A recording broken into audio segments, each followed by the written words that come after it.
Olá, você está assistindo o Tipcast, onde as doenças falam e a ciência esclarece.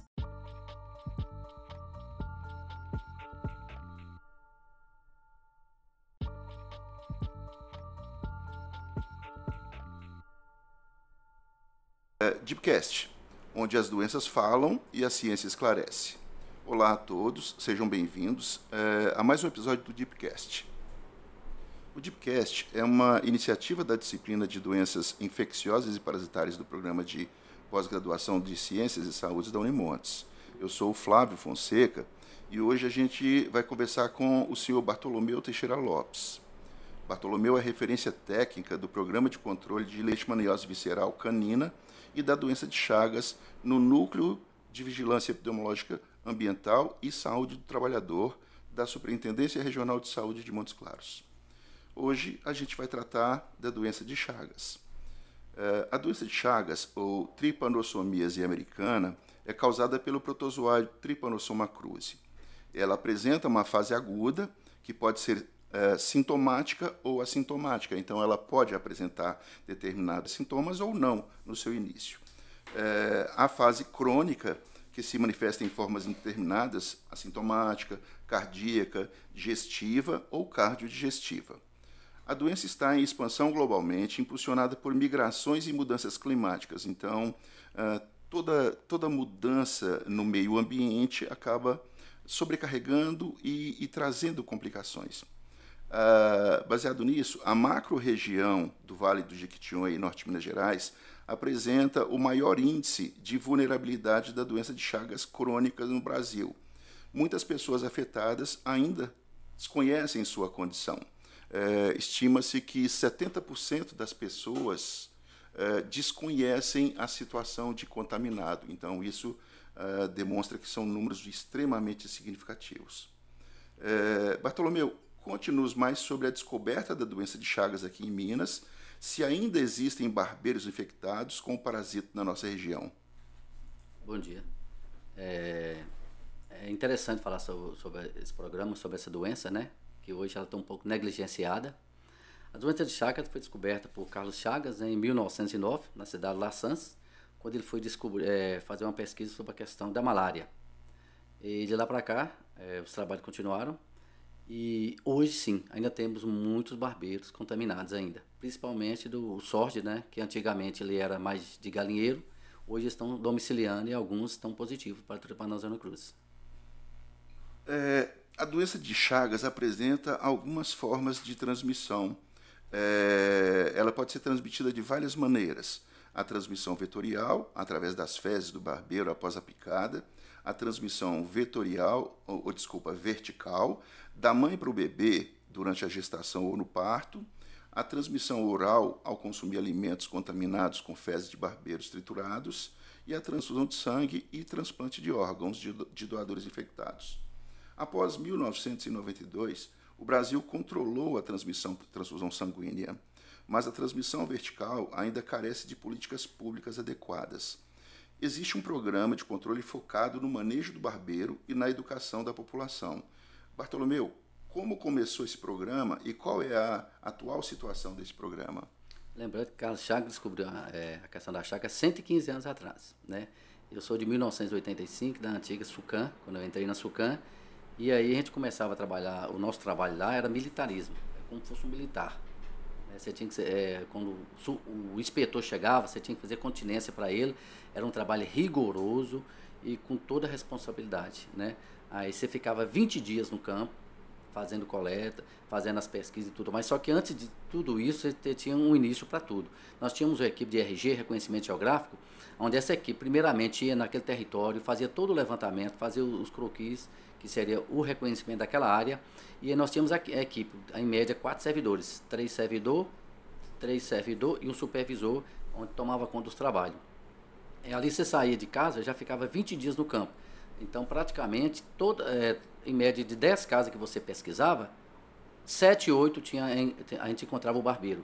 E naquela época nossa da SUCAM, a gente borrifava, inclusive, até sem máscara, né? Você não podia nem falar em máscara, por quê? Que o morador falava, os inspetores falavam assim, mas se você usar máscara, o morador não vai concordar que você faça a borrifação no domicílio dele.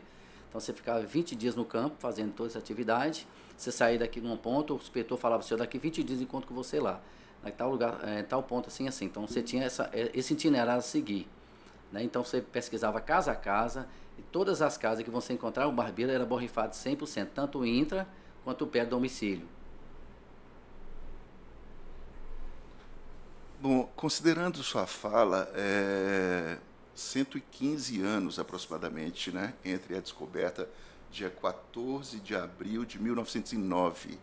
Então, é muito tempo para a gente ainda continuar falando das mesmas situações, né? Ou seja, enquanto em 1985 você já demonstra que participou de uma ação quase que como uma ação de guerra, né, para erradicar a doença, a gente ainda continua falando de uma doença que é silenciosa, que mata muitas pessoas anualmente, não é?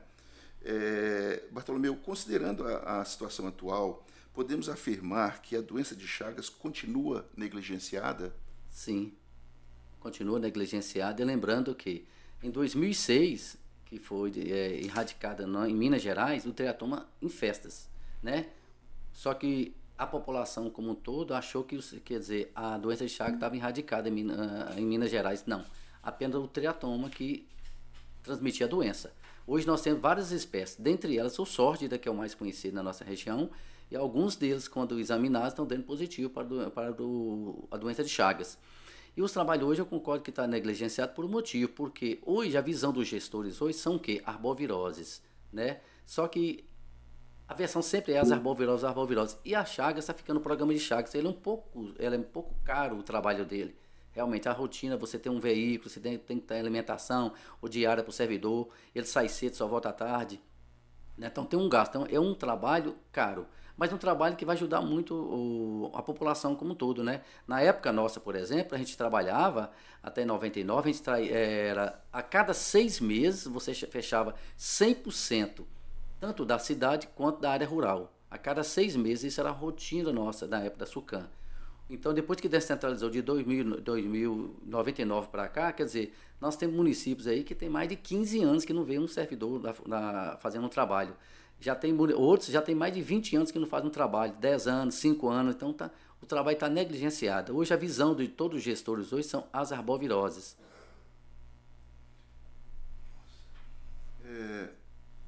Negligência, ela expressa uma ação, né, de desleixo, de desacordo, de falta de cuidado, não é? E isso se reflete na população para com o cidadão. E, de certa forma, você cita que o município, através dos seus gestores, se afastaram desse trabalho de combate. Mas é bem importante e muito interessante a gente até acrescentar que todos os atores envolvidos também devem um pouco, né, ou possuem um pouco desse crédito da negligência. Então, os profissionais da saúde que tratam, né, que cuidam, o município através dos seus gestores, o Estado através dos seus gestores. Então, eu acho que as campanhas de quase que estado de guerra que a gente tinha há tempos atrás através da SUCAM, elas retratam um pouco de maior cuidado, né? De maior preocupação.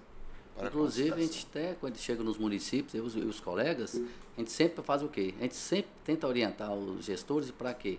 Quando chegar um médico novo na cidade, eu acho que, não cobrando deles, só uma orientação, eles deveriam chegar, sentar com atenção primária, sentar com a vigilância ambiental e saber de que as pessoas mais adoecem naquele município. Né? Porque ele fazendo essa abordagem, ele vai detectar melhor o que está acontecendo naquele município. Porque às vezes você pega paciente, por exemplo, em uma área rural lá, foi afetado pelo barbeiro, mas está tendo uma crise de uma virose dentro da cidade, talvez passe despercebido. Então, os médicos, eu acho que só orientação, se possível, chega no município, vai fazer plantão, vai trabalhar naquele município, reúna com a equipe da saúde para saber de que as pessoas mais adoecem naquele município. Quer dizer, vai ser um ganho muito grande para ele e para a população.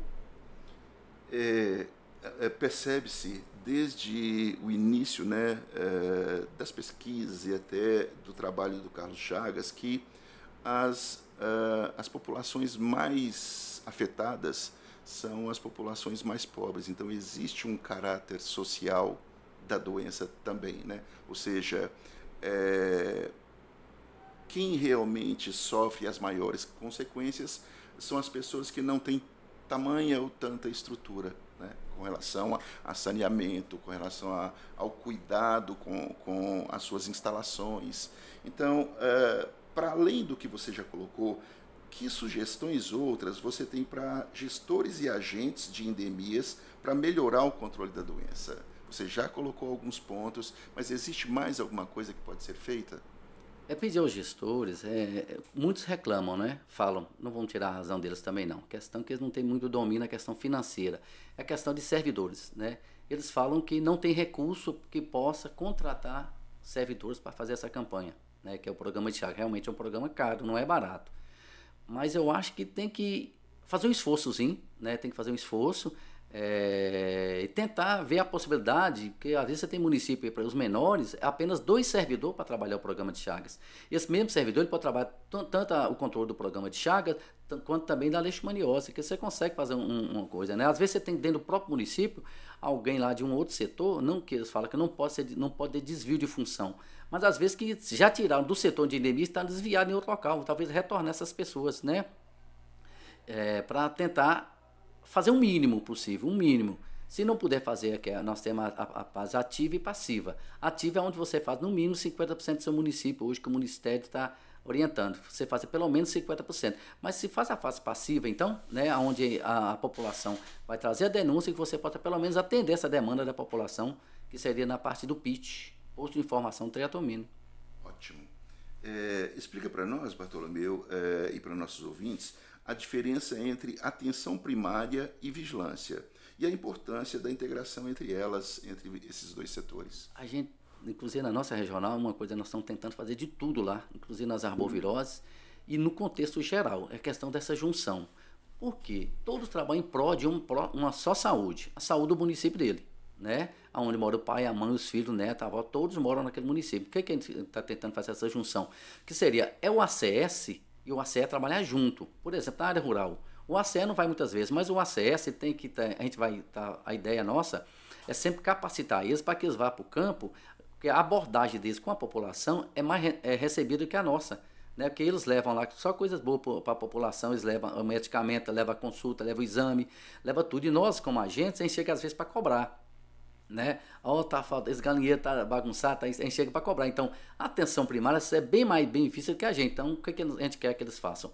É chegar e abordar com o morador, fazer toda aquela abordagem, porque se ele trata da saúde da população, ele tem que saber de que a pessoa ela pode adoecer naquele domicílio. Então, a gente chegou, abordou a dona lá, falou: dona menina, deixa eu dar uma olhadinha, dona Maria, no seu quintal aqui, para ver o que a senhora pode adoecer aqui, né? Então, já levar um folhetozinho, mostrar o tipo de barbeiro, né, quais são os barbeiros, que é hematófago, fitófago, predador, tentar mostrar para a população e os locais. Por exemplo, ele chegou na casa lá, viu um galinheiro mal feito, de telha, falou: dona Maria, isso aqui é um risco para a senhora. Então, quer dizer, ela está fazendo o papel dela, ela está evitando que dona Maria amanhã ou depois esteja na unidade básica de saúde. Então, atenção primária, fazendo esse papel aí, vai vai ser um ganho muito grande para a população.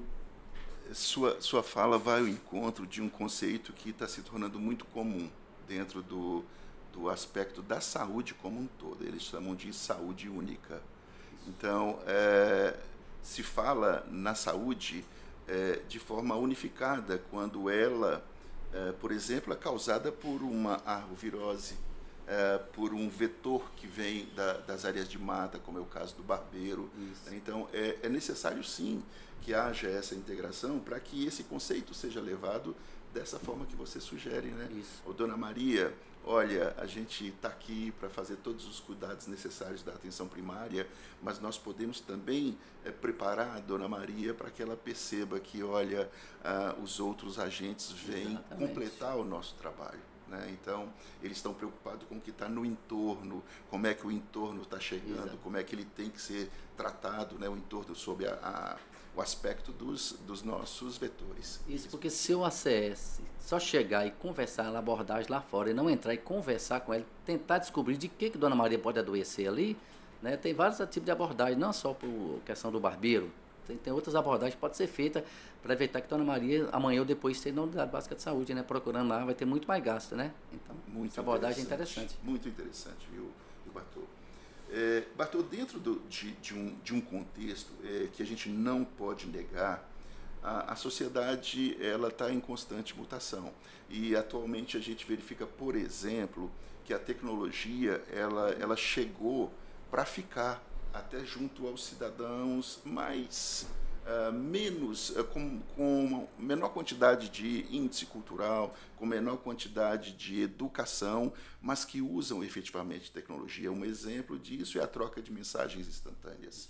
Então, a gente vê que as tecnologias de informação e comunicação, elas podem sim também representar um ponto que deve ser observado para ser utilizado junto à saúde também, não é? Então, baseado nisso, diante das tecnologias de informação e comunicação, especialmente com o uso da inteligência artificial, que ainda é muito pouco conhecida e aplicada, você acredita que é possível equipar os cidadãos com aplicativos que para serem mais proativos na identificação e notificação da infestação do vetor? Ou seja, seria possível o cidadão conseguir nos auxiliar enquanto profissionais da saúde, independente do nosso eixo de atuação, sobre a presença de um vetor barbeiro na sua casa? Com certeza. Inclusive nós temos hoje, que trabalha com uma área silvestre, que é o Cisgel, né? Mas a Unimonte está sendo criado um outro aplicativo aí, que isso é interessante por um motivo. Aonde ainda friso mais uma vez, atenção primária mais uma vez. Por quê? A atenção primária está lá todos os dias, praticamente uma vez por mês na cada morador. Com esse aplicativo, se a atenção primária tiver esse aplicativo em mãos, ele pode chegar lá, porque todo local hoje na área rural nós temos Wi-Fi, tem internet, eles costumam ter a questão. Então você chegar e procurar alguém naquela residência que tem mais agilidade, baixou o aplicativo e vai lá, Dona Maria, se ela encontrou qualquer coisa diferente aqui, tira essa foto para nós, quer dizer, um alerta chega rápido. Eu acho que é interessante, tem que chegar assim, eu acho que está precisando, né? Porque, e toda a população tem que ter isso aí, porque vai detectar não só a questão do barbeiro, mas outros agravos que podem acontecer na área rural também. Isso é interessante. É muito importante, você acabou de me lembrar quanto ao Triato Chat. Triato Chat, exatamente, é isso aí. Um trabalho de pesquisa coordenado pela doutora Thalita, que busca exatamente, através de um aplicativo de mensagem instantânea, possibilitar maior interação e integração entre a ponta, né, que é o cidadão, a casa do cidadão, e as pessoas que precisam dessa informação. Muito bem lembrado, Bartô. Bom, atualmente há diversos projetos de pesquisa sobre doença de Chagas no norte de Minas. Como a ciência e os pesquisadores podem contribuir para o controle da doença de Chagas no norte de Minas Gerais, Bartô? Demais a conta, pode ajudar muito, muito mesmo. Porque a pesquisa tem que estar junto com o serviço, né? Muita gente não gosta, mas eu sempre gostei da pesquisa. Que a pesquisa detecta várias coisinhas, várias coisas do vetor que você não tem noção. Então, quer dizer, a pesquisa junto com o trabalho, o resultado tem que se tornar efetivo e produtivo. Correto? Porque ninguém fica...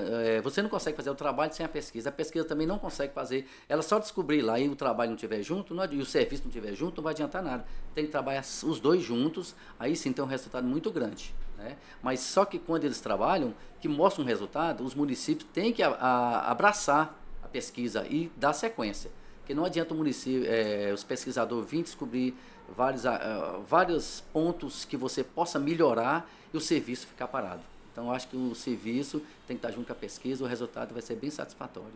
É muito interessante e muito importante essa sua visão com relação à pesquisa e o serviço, né? É como se nós tivéssemos nos deixando de lado esse novo termo, né? Isso. A saúde única.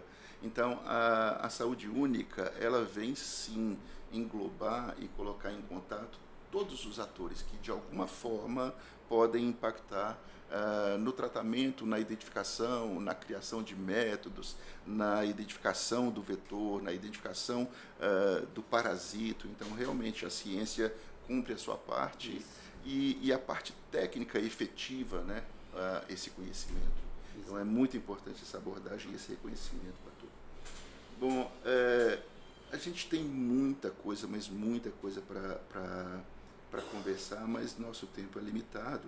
Então, assim, qual a mensagem que você deixa para nós enquanto comunidade, nós enquanto cidadãos, nós enquanto profissionais e estudantes da saúde, pastor, com relação em especial a esse cenário que a gente discute, né? A doença de Chagas, a gente acabou de comentar, são mais de 115 anos, né?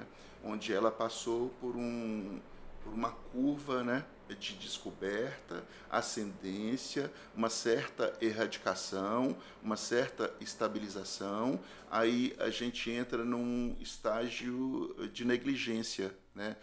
Ou seja, a gente sabe que a doença existe, a gente sabe que em determinados instantes ela tem até cura, quando ela não tem cura ela tem controle, e o controle subentende todas as ações, desde a prevenção até o tratamento, né? Então, qual seria a mensagem que você deixa para nós, enquanto cidadãos, baseado exatamente nesse conhecimento e nessa trajetória técnica que você tem, em especial no combate da doença de Chagas?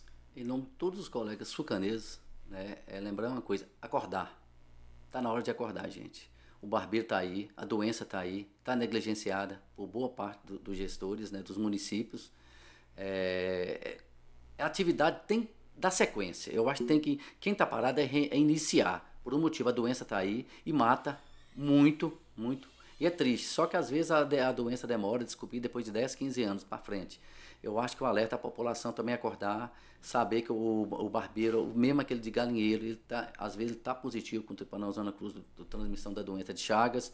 Então, a população cuidar de seus quintais, né, evitar de deixar a galinha chocar próximo à casa. Os galinheiros tem que colocar galinha de tela em redor, evitar aquela questão de telha por cima, vai fazer o galinheiro, coloca de telha de amianto, evite colocar aquela telha normal de adobo. Entendeu? A população cuidar do ambiente, os gestores junto com a sua equipe, que não é nem culpa os gestores não, tanto assim não, mas eles têm que sentar com a sua equipe, sentar com o seu pessoal da prefeitura e tentar descobrir uma fórmula, porque colocar essa atividade para funcionar, que a doença está aí, ela não acabou, igual foi falado no início, apenas foi erradicado o triatoma em festas, mas os outros têm várias espécies de triatoma que transmitem a doença de Chagas, e aí boa parte deles na nossa região, né, inclusive o sórdida, alguns estão positivos, inclusive no intradomicílio. Então o alerta é esse, acordar. Eu acho que está na hora de quem está parado começar novamente, não desanimar não. Eu estou com 39 anos de serviço, né, como se diz, está na reta final, a gente fica triste. Né, depois de 39 anos, a gente está falando da doença, era algo que teria que estar praticamente tudo sob controle, quer dizer, está tudo explodindo. Eu acho que você resume de uma forma muito interessante a condição que a gente atravessa nesse instante. Então, o alerta que você nos traz olha, todos os atores têm que estar envolvidos. Todos, né? todos. Desde a Dona Maria, que está lá com o seu galinheirinho, com a sua galinha chocando, até o médico que cuida, até o gestor que organiza as ações de combate. Então, assim, lhe agradecer, primeiro como cidadão que sou, pela sua trajetória e pela percepção que você tem do seu trabalho. A gente não se torna referência porque queremos ou porque nos intitulamos referência. A gente se torna referência quando todos os pares envolvidos veem no nosso trabalho todo o comprometimento, todo o esforço, toda a visão e contribuição. Então, assim, em nome de Flávio como cidadão e de Flávio como alguém que também, de alguma forma, pode contribuir com a saúde, lhe agradecemos. Lhe agradeço pela entrevista, lhe agradeço por todas as informações que você nos traz e da validade dessas informações, como as informações de forma dita, né, de forma tão simples, podem ser tão úteis lá na ponta, lá nas pessoas que realmente precisam, né? E quem precisa somos nós todos, né? Todos nós precisamos. Então, muitíssimo obrigado por estar presente e muito obrigado pelo seu trabalho e pelo comprometimento com o seu trabalho, Bartô. Nós que agradecemos. Eu falei em nome da Superintendência Regional de Saúde de Montes Claros, em nome de Jamie, nossa superintendente, Agna, coordenador da Vigilância de Saúde, Rita, da coordenação de epidemiologia, né? Igual eu falei, estou na referência, né? Mas a gente fica triste, às vezes a gente fala para minha chefe assim, estou na referência e ninguém está trabalhando. Não é porque a gente não quer, porque realmente os municípios estão... Mas eu acho, como se diz, só tem a melhorar e eu acho que não pode desanimar não. Estamos na reta final, mas vamos lá. Eu acho importante a gente perceber que dentre as falas colocadas aqui dentro do programa, a gente verifica curiosidades. Por exemplo, olha, tem alguns municípios atuando, olha, tem sido feita muita pesquisa ultimamente, né? Não só quanto ao Chagas, mas quanto a várias outras.